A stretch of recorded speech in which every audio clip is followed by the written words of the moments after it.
it's Miss Mocha. I'm back with my spiritual therapy, and I'm talking about Jesus this month.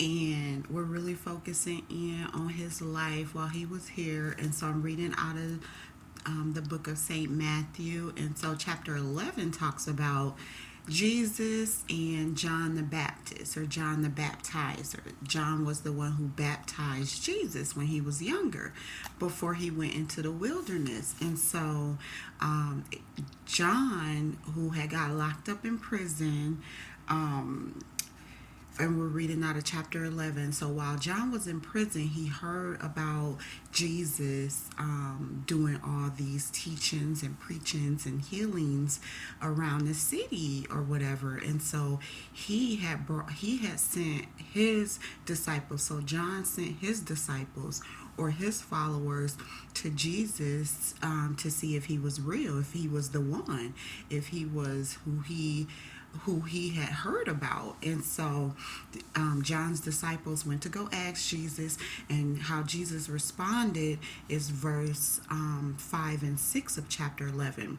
He told his disciples to go and tell John, or show John, the things which he had done, for people.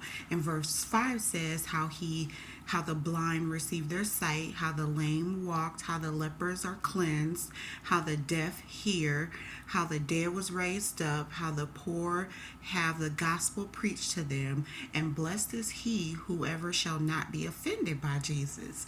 And so that's what he told John's disciples. So they went back and they told John, and then Jesus gathered everyone around so that he can give a testimony of John, and just show his character, and kind of praise John about how true he was. And then he passed judgment on the people who weren't like John, who weren't true, the unbelievers in the city.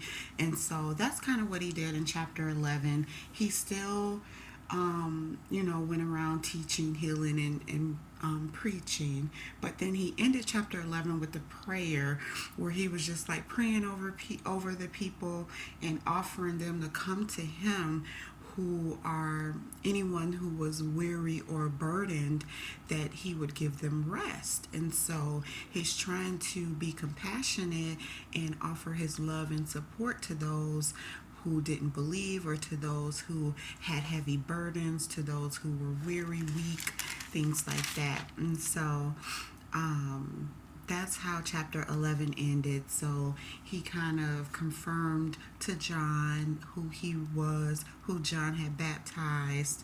I guess John was locked up, so he didn't know what was going on around the city, how Jesus was, coming out healing and teaching and preaching and stuff. And so he needed Jesus. So he wanted to make sure that Jesus was, in fact, this real Jesus. So that's all chapter 11. And then I'll probably come back with 12 and beyond tomorrow. So, okay, thank you for listening about Jesus. Let's praise him. He is the King. He is the reason that we should even be celebrating what they call Christmas. I'm still in between of celebrating or not celebrating. I'm just trying to do get my information, and learn more about Christmas, which is really should not even be called Christmas. We should be more focused on Jesus and his birth and his work while he was here, and all of that. So, all right, thank you for listening.